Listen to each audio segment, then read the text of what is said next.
내용은 토탈 엘보 아스로플라스티와 함께 그와 발생될 수 있는 컴플리케이션에 대해서 준비했습니다. 좀 잘 보이시나요? 네, 잘 보입니다. 네. 우리가 보통 지금 박일준 교수님이 말씀하셨지만 토탈 엘보 아스로플라스티 이렇게 하면 또 이런 생각이 많은 것 같습니다. 제 스스로도 그런 것 같고 별로 흔히 하지도 않고 또 경과가 니나 힙보다 안 좋은 것으로 알려져 있고 또 수술 후에 다른 인공관절들도 합병증이 있겠지만 특히 더 합병증이 많을 수도 있고 또 가장 중요한 그 수술 후에 재활 과정이 어렵고 액티비티 리스트릭션이 아주 많이 요구된다는 그래서 가능하면 다른 방법을 찾고 하지 않는 게 좋지 않을까 하는 게 일반적인 그런 생각인 것 같습니다. 하지만 이런 경우를 보시게 되면 이거 RA 환자인데 뭐 요새 RA 환자가 드마드가 많이 좋아졌기 때문에 페인이 많이 감소되는 경우도 있지만 아주 페인이 심하고 이렇게 아스라이트가 진행된 경우라고 한다면 토탈 엘보 아스로플라스티를 고려해 볼 수도 있을 것 같습니다. 그리고 이런 경우인데 과거에 트라우마 이후에 수술적 치료를 했지만 디포미티를 동반한 페인풀 엘보가 있는 경우라든지 아니면 이렇게 기존의 아스라이티스와 디포미티가 동반된 경우에서 프랙처가 발생된 경우라든지 프라이머리 OA 환자인데요. 남자분인데 이분은 통증도 통증이지만 아주 심한 LOM이 있었던 환자입니다. 환자가 원하는 요구는 ROM이 증가됐으면 좋겠다는 그런 경우입니다. 그러니까 이런 경우라면 토탈 엘보 아스로플라스티도 하나의 서지컬 옵션이 될 수 있다고 생각합니다. 그래서 결국에 엘보 아스로플라스티는 아주 시비어한 페인과 엘보의 LOM을 동반한 경우에 마지막으로 할 수 있는 수술이다. 이렇게 생각할 수 있을 것 같고 엔드 스테이지 엘보 아스라이티스의 마지막 서지컬 옵션으로 생각하고 있습니다. 그리고 초기에 이 토탈 엘보 아스로플라스티는 어드밴스 류마토이드 아스라이티스에 대한 치료법으로 소개가 되기 시작했지만 최근에는 전에 말씀드렸던 것처럼 RA 환자에 있어서 드마드와 같은 메디컬 트리트먼트가 많이 발전했기 때문에 실제로 RA 환자의 수는 줄어드는 반면에 그 이외에 다른 프라이머리 OA라든지 포스트 트라우마틱 아스라이티스나 이런 아주 심의한 시비어한 커뮤니션을 동반한 디스탈미너스 프랙처나 트라우마 세콜레징에도 사용할 수 있습니다. 그래서 오늘 제가 말씀드릴 내용은 이런 내용으로 간단히 말씀드리도록 하겠습니다. 1940년도 이전에는 엔드스테이지 엘보 디지즈가 있을 경우에는 주로 시행했던 것이 리섹션 아스로플라스티나 인터포지션 아스로플라스티, 그다음에 아스로데시스를 시행하였습니다. 1947년에 처음으로 아크릴릭 컴포넌트를 이용해서 파셜 엘보 리플레이스먼트가 시작되었다고 합니다. 제가 사진을 찾아보려고 했는데 사진은 찾을 수가 없었고 이렇게 1947년에 JBJ에서 보고됐던 그런 보고가 있습니다. 그 이후에 1960년대 말, 1970년대에 힌지드 임플란트를 이용한 토탈 엘보 아스로플라스티가 시행되기 시작하였습니다. 근데 이제 저희가 나중에 얘기하겠지만 토탈 엘보 아스로플라스티를 크게 이제 구분했을 때 시스템상으로 fully constrained 타입이 있고 semi constrained 타입이 있고 unconstrained 타입, 그다음 convertible 타입이 있는데 이 처음에 시행되었던 힌지드 임플란트는 그야말로 fully constrained 타입이기 때문에 본과 시멘트, 그다음에 프로스트 사이에 스트레스 컨센트레이션이 아주 심합니다. 그래서 이러한 경우에 ASAP 루싱이나 다른 문제가 많이 생길 수가 있습니다. 어, 그로 인해서 이제 디자인이 변화가 되게 되는데 심플한 fully constrained hinge total elbow arthroplasty에서 semi constrained 타입의 cemented arthroplasty가 도입이 되게 되었습니다. 그 정상적으로 엘보 조인트가 어, 힌지 조인트로 알려져 있지만 실제로는 약간의 베러스 밸거스 그다음에 에비덕션 어덕션이 일어날 수 있는 그런 관절입니다. 그래서 이렇게 흔히 얘기하는 슬로피 힌지라는 그런 개념을 도입을 해서 피지올로지까지 발생할 수 있는 그런 에비덕션이나 어덕션 같은 모션을 도입함으로 인해서 그 본과 시멘트 사이에서는 스트레스를 감소시켜서 결국 ACFT 루징을 감소시키고자 하는 그런 의도로 이 세미 컨스트레인드 타입의 토탈 엘보 아스트로플라스티가 도입되게 되었습니다. 많이 알려져 있는 것이 GSB 그다음에 우리가 가장 많이 사용하는 쿤나드 모레이 타입, 그리고 디스커버리 타입이 그러한 세미 컨스트레인 타입의 토탈 엘보 아스트로플라스티입니다. 우리가 가장 많이 사용하고 있는 쿤나드 모레이의 세미 컨스트레인 타입의 토탈 엘보 플라스티는 여러 가지 발전을 가져왔는데 80년대 초반에 이렇게 엔트럴 플랜지를 도입하였습니다. 그래서 어, 아스트로플라스티 이후에 발생할 수 있는 그 휴머럴 컴포넌트 포스트럴 디스플레이스먼트나 아니면 로테이셔널 스트레스를 줄여서 루스닝을 줄이고자 하는 그런 시도가 이루어졌고 얼라나 다른 곳에 프리코팅을 해서 좀 더 기구의 발전을 가져왔습니다.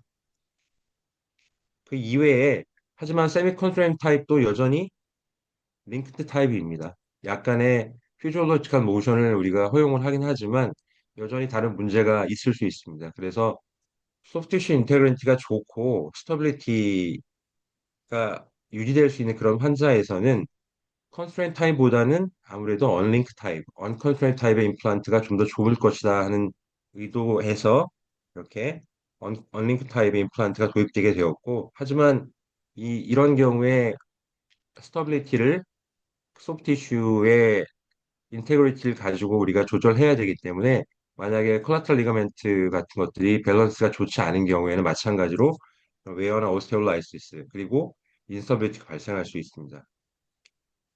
흔하게 사용되는 것이 이 사우트 스트라드클라이드하고 구도 타입인데요. 이렇게 실제로 메케니컬 테스트를 해봤더니 정상적인 베러스 밸거스 모션이 가장 유사하다고 알려져 있습니다. 이런 형태의 언링크드 타입도 사용되고 있습니다. 현재 우리나라에서는 사용할 수 없지만 어쨌든 이렇게 언링크 타입도 도입돼서 사용되고 있습니다. 그 이외에 마지막으로 그러면은 실제로 언링크 타입으로 우리가 수술 전에 계획을 하고 들어갔는데 수술 중간에 다른 이슈 때문에 스터빌리티에 문제가 될 수 있다. 그러면 사실 링크 타입으로 교체를 하는 것이 필요하다 하는 개념에서 컨설티브 타입의 엘보 아스트로플라스티가 도입되었고 가장 널리 알려져 있는 것이 이렇게 레티튜드라고 하는 컨설티브 타입의 엘보 아스트로플라스티입니다. 이 레티튜드 아스트로플라스티는 언링크 타입의 아스트로를 시행하다가 수술 중에 스터빌리티에 문제가 있을 거다 생각이 들게 되면 이렇게 언락캡을 해서 수술 사이에 링크드 타입으로 바꿀 수 있는 그런 타입입니다.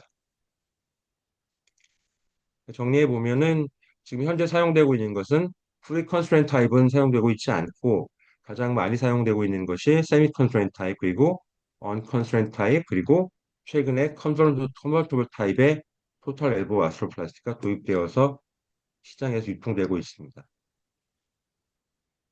인디케이션을 보시면은 전에 말씀드렸던 것처럼 초기의 인디케이션은 어드밴스드 류마토이드 아스트라이티스입니다. 하지만 이렇게 약제가 개발됨으로 인해서 실제로 류마토이드 아스트라이티스에 의한 토탈 엘보 아스트로플라스티의 그런 시행 빈도는 줄어들고 있고 그 이외에 전에 말씀드렸던 것처럼 다른 인디케이션 확장되어서 시행되고 있습니다. 하지만 기본적으로 토탈 엘보 아스트로플라스티라는 수술 자체가 컴플리케이션과 그다음에 서바이벌 레이트가 타 관절의 아스트로플라스티보다 낮기 때문에 이렇게 확장된 인디케이션에 있어서는 기존에 처음에 시행되었던 류마토이드 아스트라이티스에 의한 그러한 서바이벌 레이트나 컴플리케이션 레이트보다는 훨씬 더 높고 그 경과도 조금 더 떨어지는 것으로 알려져 있습니다.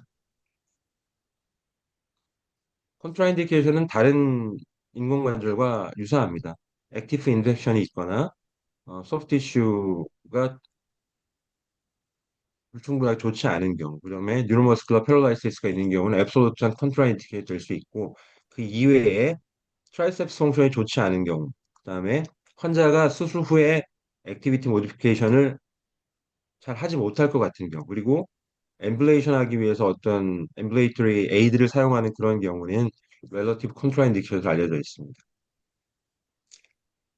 서지컬 어프로치는 크게 트라이셉스를 어떻게 처리하느냐에 따라서 크게 나눌 수가 있습니다. 그래서 트라이셉스 온, 오프 어프로치 이렇게 구분할 수도 있겠고 트라이셉스를 리플렉팅 하는 방법, 그다음에 트라이셉스를 스플리팅 하거나 그리고 트라이셉스 스페어링 하는 그런 방법이 있습니다. 컴플리케이션의 가장 흔한 것은 수술 후에 발생하는 에이셉틱 루즈닝이지만 그 이외에 트라이셉스 인서피션시에 의한 컴플리케이션도 어느 정도 발생할 수 있기 때문에 트라이셉스를 잘 보존하는 것이 중요합니다. AO 서저리 레퍼런스에서 가져온 트라이셉 스플리팅은 우리가 보통 포스터 캠벨 어프로치로 알려져 있습니다. 나머지 트라이셉스를 제외한 나머지 어프로치는 마찬가지 어떠한 어프로치에서도 콜라테럴 리가멘트 릴리즈가 필요하기 때문에 비슷한 위치이고 비슷한 그런 경우이고 이렇게 트라이셉 스플리팅한 경우에는 나중에 트라이셉스를 올레크레논에 잘 픽세이션을 리페어를 해주는 것이 중요합니다. 그 트라이셉스 리플렉팅 어프로치인데 우리가 이제 흔히 브라이언 모레이 어프로치로 이렇게 많이 알려져 있는 겁니다. 미디얼 트라이셉스하고 이쪽 FC하고 같이 한꺼번에 제껴주는 경우인데요. 이런 경우에 나이프를 가지고 블레이드로 그 쇼피 파이버를 아주 잘 박리를 해야지만 나중에 다 리페어를 할 수 있습니다. 최근에는 모디피케이션으로 인해서 그 올레크레인 쪽에 붙는 부분에 약간의 본 웨이퍼를 함께 우리가 박리를 한 다음에 나중에 픽세이션에 도움을 주는 그런 방법이 있습니다. 그 외에 트라이셉스를 보존하는 방법 중에서 파라 트라이셉탈 어프로치가 있는데 실제로 사용하기는 좀 어려울 것 같긴 합니다. 이런 경우에 콜라테럴 리가멘트의 포스처럴 밴드, 미디알 쪽에 포스처럴 밴드, 그 다음에 레터럴 쪽을 릴리스 한 후에 나중에 리페어하는 것이 필요할 수 있겠습니다. 제가 가장 많이 사용하는 것은 레터럴 파라 올레크레논 어프로치입니다. 마찬가지로 포스처럴 스킨 이시저를 넣게 되고 이거 흔히 우리가 보이드 어프로치라고 하는 FC와 앙코랩 사이로 들어가는 그런 어프로치, 약간의 커프를 가지고 있기 때문에 나중에 리페어가 가능합니다. 그리고 이 트라이셉스를 미들라인 또는 레터럴 3분의 1에서 프록시멀 익스텐션에서 이렇게 릴리즈를 해주는 그런 방법입니다. 나머지는 이 윈도우를 통해서 마찬가지로 이 미디얼 쪽과 레터럴 쪽에 플렉스 프로네이터, 그 다음에 콜라테럴 리가멘트, 레터럴 쪽에 있는 익스텐서, 콜라테럴 리가멘트를 함께 릴리즈를 하게 되고 이렇게 해서 휴머럴 프레퍼레이션을 하고 얼라 프레퍼레이션을 할 경우에는 이렇게 익스터널 로테이션을 해주게 돼서 얼라 쪽에 노출을 시켜서 시행할 수 있고 나중에 처음에 트라이셉스 스플리팅을 했던 어프로치를 했던 그 부분을 리페어하게 되면 트라이셉스의 인테그리티를 유지한 상태에서 우리가 토탈 엘보 프라이머리 토탈 엘보 아스트로플라스를 시행할 수 있습니다. 그 외에 이제 오드리스콜 선생님이 사용했던 이 트라이셉 리플렉티브 아쿠레스 플랩을 사용하는 그런 어프로치도 이용되고 있습니다. 여러 가지 어프로치가 있는데 가장 중요한 것은 트라이셉스의 인테그리티를 어쨌든 유지할 수 있는 방법을 사용하는 것이 조금 더 포스트 오퍼러티브 매니지먼트에 더 유용하고 환자의 경과도 좋을 것이라는 것은 우리가 의심할 여지가 없습니다. 그래서 프라이머리 토탈 엘보 아스로플라스를 할 때 가능하면 트라이셉스의 인테그리티를 유지하는 것이 좋겠고 브라이언 모레이를 사용하는 경우에는 수술 후에 트라이셉스 리페어를 좀 더 용이하게 하기 위해서 약간의 웨이퍼를 남긴 상태로 리플렉팅을 하는 것이 좋겠다. 그리고 무엇보다 중요한 것은 충분한 익스포저를 해서 프로세스 얼라이먼트가 잘 유지가 될 수 있도록 하는 것이 중요할 수 있겠고 휴머럴 컷이나 얼라컷을 할 경우에 정확한 커팅을 시행하지 않으면은 그쪽에 스트레스 라이저가 만들어질 수 있기 때문에 수술 중에 인트라오퍼러티브 프랙처가 생길 수 있고 또 수술 후에도 뒤늦게 프랙처가 생기는 경우가 있게 될 수 있습니다. 이런 경우에는 컴포넌트 얼라이먼트가 달라질 수 있기 때문에 수술 중에서도 이런 것들을 주의하는 것이 중요하겠고 왜 힙에서도 마찬가지지만 힙의 그 피머의 오프닝을 낼 때 충분하게 레터럴 컷을 하지 않으면은 베러스로 들어가는 경우가 많이 있게 되는데 프락스말 얼라 쪽에서도 얼라가 스트레이트하지 않기 때문에 그쪽에 충분한 오프닝을 내주지 않으면은 얼라 컴포넌트 말 얼라이먼트 생길 수 있습니다. 그래서 얼라 컴포넌트를 인설션하는 경우에는 충분하게 얼라의 오프닝을 어퍼처를 내는 것이 중요하다 알려져 있고 그리고 지나치게 얼락 컴포넌트가 오버시팅이 되게 되면 나중에 프론트 플렉션 엘보 플렉션 했을 경우에 프론 임핀지먼트가 생길 수 있기 때문에 이런 것도 중요할 수 있겠습니다. 그리고 다른 무엇보다 중요한 것이 충분한 시멘팅 테크닉을 적절하게 사용해서 시멘테이션이 잘 될 수 있도록 하는 것이 중요하다고 볼 수 있습니다.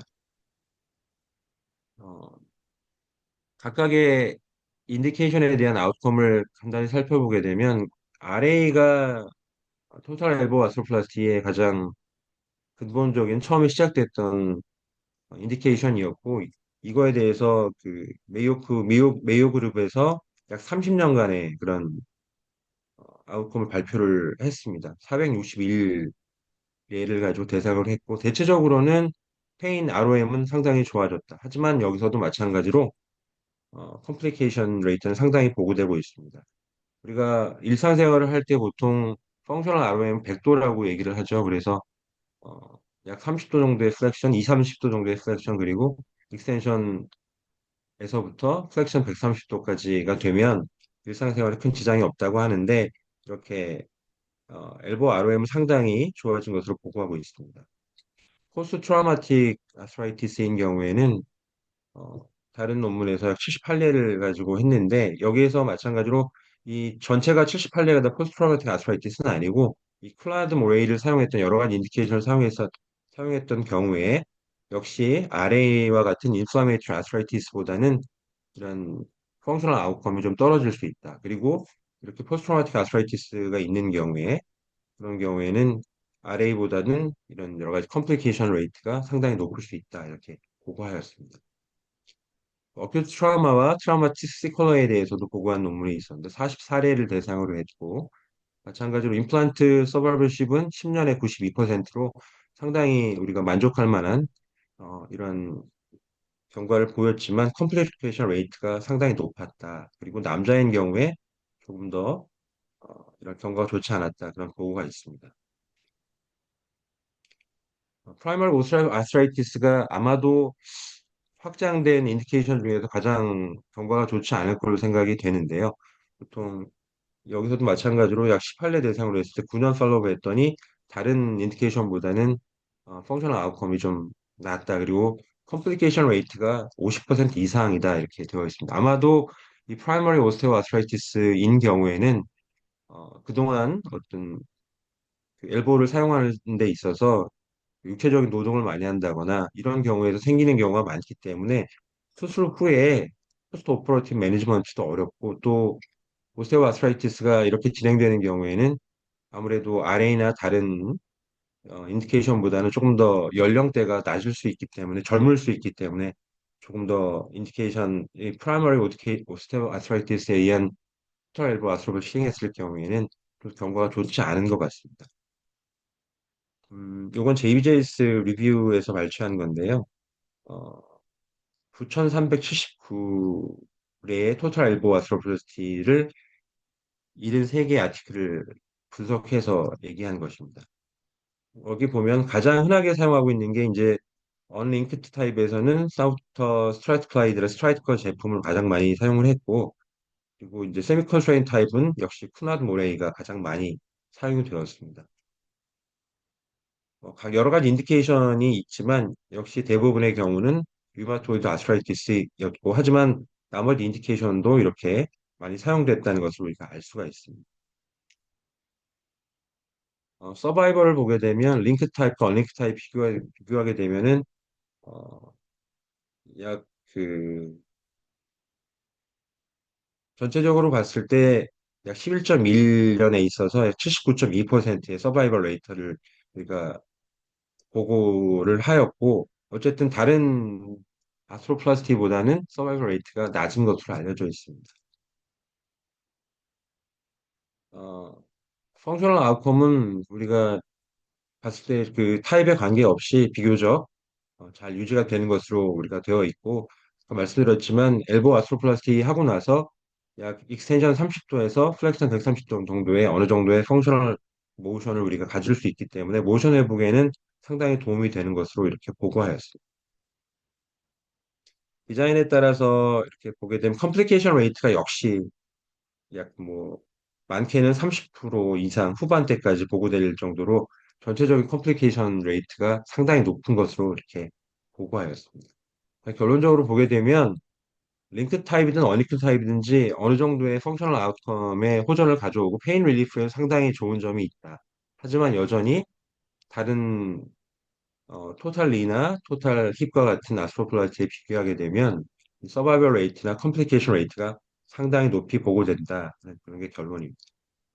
컴플리케이션은 이렇게 에이셉틱 루스닝부터 뭐 여러 가지 나타날 수 있습니다. 가장 흔한 것은 역시 에이셉틱 루스닝이고 다른 관절과 마찬가지로 페리프로셀 프랙처나 인섹션 그리고 링크 타입을 사용했을 경우 인스터빌리티 같은 것들이 발생할 수 있겠고 수술 중에 항상 얼라너브가 노출될 수 있기 때문에 얼라 뉴로패시가 생길 수도 있습니다. 에이셉틱 루징에 대해서 이렇게 본 러스에 대해서 구분한 그러한 경우도 있고 이 에이셉틱 루징이 계속 진행하는 경우도 있고 어느 정도 진행하다가 멈추는 그런 경우도 있습니다. 그래서 만약 진행해서 리비전을 해야 될 경우에는 보통 롱스템을 사용하게 되고 본 러스가 컨테인된 경우에는 임팩티드 본 그라프트를 시행합니다. 그리고 본 러스가 세그멘트하거나 컨테인트 소실된 경우에는 알로그라프트를 이용해서 함께 시행할 수도 있습니다. 이렇게 임팩션 그래프트를 시행할 수 있거나 아니면 알로그래프트를 사용하고 와이어링을 이용해서 다시 리뷰를 하면서 이렇게 에이셉트 루팅을 치료할 수가 있습니다. 페리프로스테 프랙처는 다른 관절과 마찬가지로 이 임플란트의 스터빌리티에 따라서 우리가 구분할 수가 있겠고요. 이 본 러스와 임플란트가 스테이블한지에 따라서 여러 가지 방법으로 시행할 수 있습니다. 아까처럼 알로그래프트나 이런 볼러스가 심한 경우 알로그래프트를 사용할 수 아주 심한 경우에는 알로그라프트와 프로스테시스, APC, 컴포지트를 사용할 수 있는 그런 경우도 있습니다. 인펙션은 가장 흔하게 발견되는 균이 스타필로코쿠스 아우레우스하고 코아뷸레이스 네가티브 스타필로코쿠스 에피더미디스 있습니다. 토탈 엘보우에 특별히 달리 적용되는 그런 인펙션에 대한 크라이테리아가 있는 건 아니고 일반적으로 프로스테틱 조인트 인펙션에 적용되는 크라이테리아를 사용할 수 있습니다. 사이너스 트랙트가 있다거나 여러 가지 랩 파인딩을 이용해서 인펙션을 우리가 감별해야 될 것 같습니다. 인펙션이 있는 경우에 크게 세 가지 스트레치를 우리가 가질 수 있는데 임플란트가 스테이블한 경우, 인펙션이 심하지 않다고 판단된 경우에는 데브리막만 하고 이리게이션하고 임플란트는 그냥 유지되는 경우가 있고 한 번에 싱글 스테이지 리비전을 하는 경우, 그다음에 어, 처음에 임플란트 리무브를 하고 어느 정도의 기간을 보통 3개월에서 6개월 정도의 그런 기간을 두고 인펙션 컨트롤을 한 이후에 다시 리비전을 하는 투 스테이지 리비전이 있습니다. 각각의 상황에 따라서 우리가 사용할 수 있지만 일반적으로는 투 스테이지 리비전을 한 경우에 그 후에 인펙션의 리커런스 레이트가 가장 낮다고 알려져 있습니다. 특히 코아뷸레이션 네가티브 에피더미 그 스타필로코쿠스 에피더미디스에 의한 감염인 경우에는 투 스테이지 리비전을 하는 것을 적극적으로 추천하고 있습니다. 토탈 엘보 아스트로플라스티 시행 후에 가장 문제가 되고 또 꺼려하는 이유 중에 하나가 역시 포스트 오퍼레이티브 매니지먼트와 일상생활에 이제 상당한 제약을 가져온다는 그런 점입니다. 그래서 수술 후에는 이제 아무래도 뭐 어느 조인트 마찬가지로 스웰링이 심할 수 있기 때문에 우리가 엘보 수술하면 보통 포스처럴 스플린팅을 하게 되는데 토탈 엘보 아스트로플라스티 하게 되면 대부분의 경우에 아마 엔트럴 스플리팅을 할 겁니다. 그리고 저 같은 경우에는 한 3일 정도는 그냥 엘리베이션을 합니다. 그리고 3일 이후에 이제 첫 드레싱을 하게 되는데 그 정도 하게 되면 수술로 인해서 발생했던 스웰링이나 에데마는 상당 부분 소실이 되어 있는 그런 경우가 많이 있습니다. 그래서 엔트럴 스플리팅하고 엘리베이션을 해놓는 것이 이미디엇 포스트 오퍼러티브 피리드엔 상당히 중요하다고 생각이 됩니다. 그리고 트라이셉스를 어떻게 우리가 그 어프로치를 했냐에 따라서 포프오피 매니지먼트 좀 달라질 수 있는데 아까 제가 말씀드렸던 것처럼 트라이셉스의 스페어링 어프로치를 한 경우에는 대체적으로 액티브한 ROM을 빨리 시행할 수 있다고 생각합니다. 그래서 뭐 액티브 어시스트 ROM을 바로 시행할 수도 있겠고 특히 이제 스터빌리티가 문제가 된 경우에는 ROM 엑서사이즈를 할 때 숄더 에비덕션을 하게 되면 불안할 수 있으니까 어덕션을 하거나 오버레이드한 상태에서 시행하는 것이 좋다고 생각합니다. 그리고 우리가 이게 문제가 되는데요. 그 이후에 매번 얘기를 하게 되는데 반복적으로 1, 2kg 이상도 들지 말아라. 그러니까 아주 작은 아령 같은 그런 무게인데 보통 이렇게 얘기를 합니다. 환자들한테 얘기하고 문헌에서도 한 번에 일회성으로 5kg 이상 들지 말아라. 그리고 반복적으로 드는 건 1, 2kg 이상 들지 말아라고 하는데 이게 잘 지켜지지 않기 때문에 아마도 토탈 엘보 아스트로플라스티 이후에 포스트 오피의 컴플리케이션이 많은 것 같습니다. 그래서 이 포스트 오퍼레이티브 매니지먼트가 수술 못지않게 중요한데 이거 환자한테 많이 강조를 해야 할 것 같습니다. 잠깐 케이스 보시겠습니다. 처음에 교수님, 보여드렸던 케이스인데요. 조금만 좀 빨리 좀 진행 네네. 부탁드리겠습니다. 그 RA 환자였고 이렇게 아주 시비한 페인이 있었습니다. 그래서 이 환자는 이렇게 저희가 사용할 수 있는 것이 주로 이제 클라우드 모레이니까 앞쪽에 이렇게 본그라프트도 함께 시행을 해서 인터플랜트 뒤쪽으로 해서 3년 됐었는데 뭐 비교적 이 환자는 특별히 루스닝도 관찰되지 않고 잘 유지되고 있는 그런 경우입니다. 두 번째 환자는 아까 전에 보여드린 LOM이 심했던 한 프라이머리 OA 환자입니다. 이렇게 보시면은 인트라아티큘라 아스트라이티스가 상당히 많기 때문에 저 같은 경우에는 토탈 엘보우를 선택을 했고 수술실에서 보여줬던 건 이 정도 ROM 나오지 않습니다. 이 환자는 얼마 되지 않았지만 어쨌든 간에 수술 후에 이 정도의 ROM을 회복했는데 ROM 상으로는 저는 상당히 좋다고 생각을 했는데 환자는 별로 만족하지 못합니다. 힘이 별로 없다고 해서 어쨌든 인디케이션을 선택할 때 좀 주의해서 선택해야 될 것 같습니다. 이 환자는 타병원에서 이제 아마도 카피탈럼 인트라스쿨러 프랙처 같았는데 KY 픽세이션으로 했었는데 이제 본인 아이시스가 생긴 언유니언 이렇게 발생했던 그런 경우입니다. 그래서 뭐 다른 방법으로 할 수 없겠고 실제로 하게 되면 디스탈 휴머러스 쪽에 있는 파셜 아스트로플라스티 할 수 있겠지만 이제 토탈 엘보를 시행했고 이 환자도 마찬가지로 상당히 경과가 좋아서 만족했던 그런 경우. 마지막 케이스고요. 이 환자 이렇게 왔는데 뭐 원래 기존에 OA가 있었고 거기에 디포미티에 동반된 프랙처가 있었던 환자입니다.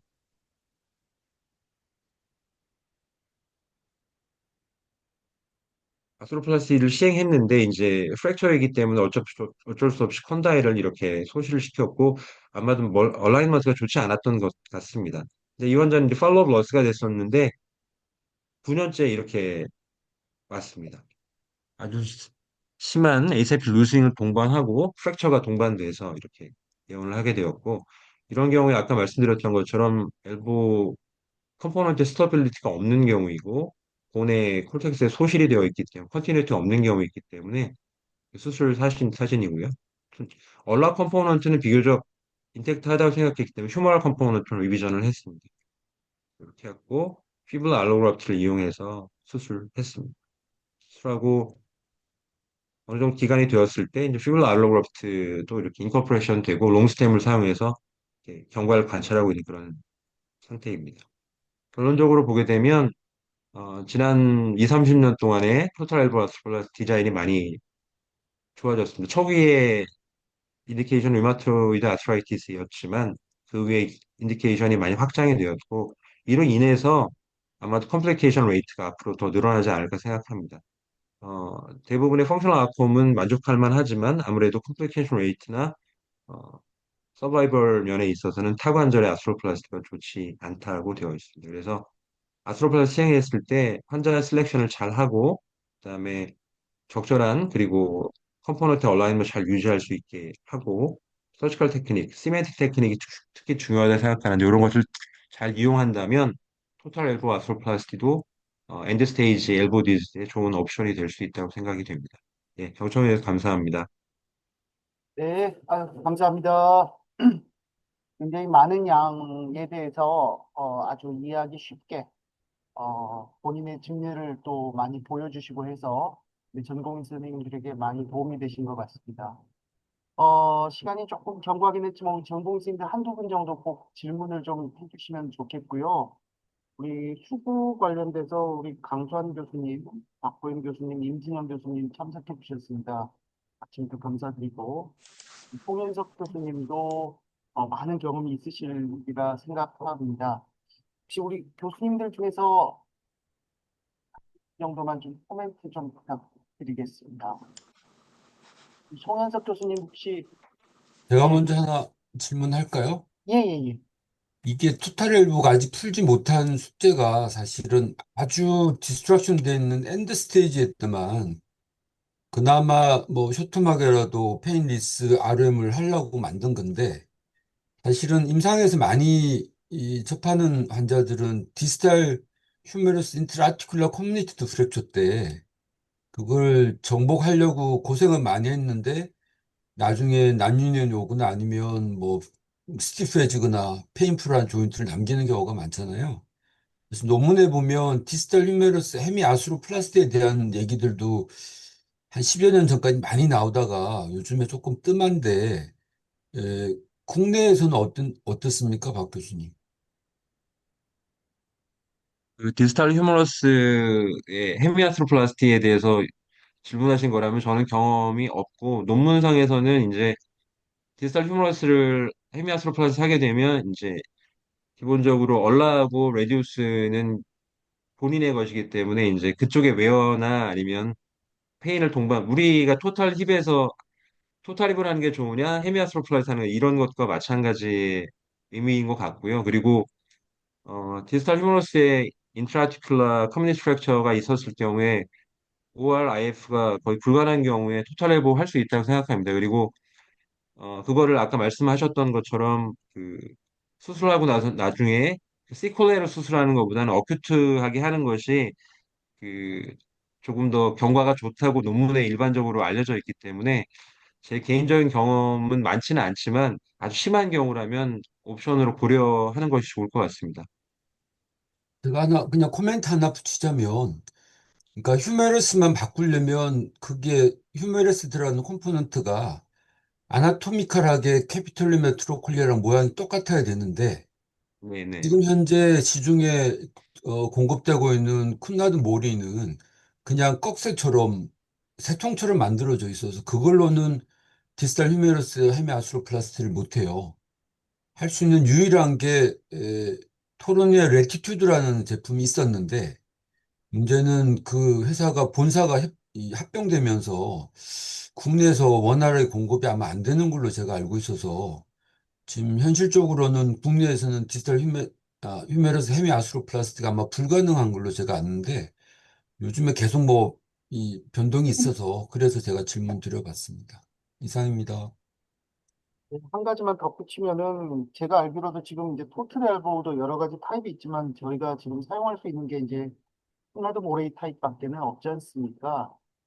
레디얼 헤드 프로세스도 그렇고 우리 수고하시는 선생님들 입장에서는 핑거 조인트 아트로플라스트도 그렇고 지금 거의 대부분의 회사들이 좀 경제적인 문제 때문에 차출한 상황이라서 선택의 여지가 굉장히 좁다라는 걸 좀 먼저 말씀드리겠습니다.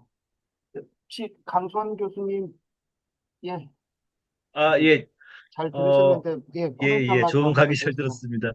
예, 저는 그 수술 인디케이션 관련해서 이제 실제 환자가 왔을 때 이게 이제 엑스레이상 보면은 이제 관절염이 굉장히 심하고 그래서 이제 아스로플라스티에 충분한 인디케이션이 될 수 있다고 생각되는 그런 환자에서도 실제로 어떻게 보면 이제 그 단순히 그 조인트 라인의 그런 통증보다는 어떤 오스테오파이트나 이런 그 이제 구축으로 인해서 LOM에 대한 이게 이제 운동 제한이 심하면 뭐 화장실에서 뭐 뒤처리할 때도 힘들어하는 경우도 있었고 그래서 이제 그런 LOM으로 인한 것이 좀 주 증상이고 이게 이제 그 메카니컬 블락 때문에 마지막 그 엔드 포인트에서 이제 통증을 또 좀 심하게 느끼는 경우가 있는데 하여튼 뭐 이런 경우에도 아스로플라스티 쪽을 좀 더 인디케이션으로 보시는지 아니면 이제 조인트의 그런 모션을 회복하기 위한 수술 쪽을 좀 더 고려하시는지 그거를 좀 말씀해 주시면 감사하겠습니다.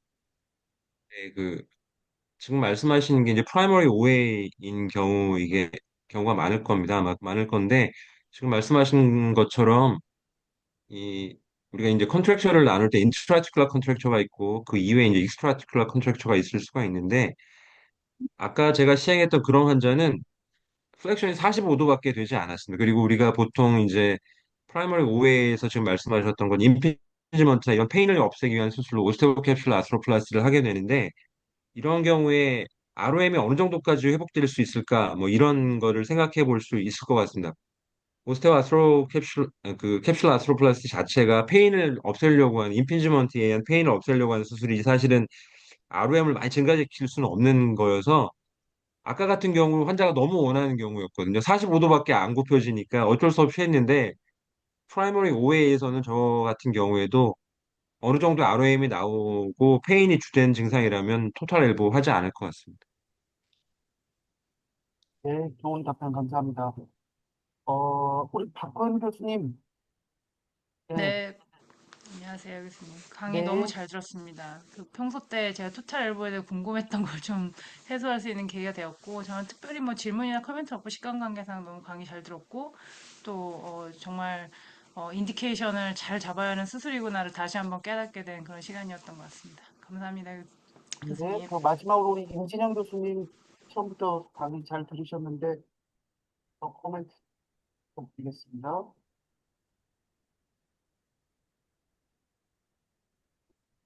소리가 안 들리네요, 임진영 교수님. 네, 교수님, 강의 잘 들었습니다. 저도 뭐 특별한 코멘트나 질문은 없습니다, 교수님. 네, 네. 그 내용이 좀 많이 좀 복잡할 수 있고 우리가 흔히 뭐 외래나 수술할 때 볼 수 있는 질환이 아니어서 그러는지 우리 전공의 선생님들 입장에서는 오늘 질문이 없으셨는데 아무튼 나중에 다시 한번 이 녹화된 영상을 보시면서 여러분들 공부하시면서 도움이 되지 않으실까 싶습니다. 오늘 좋은 강의 해주신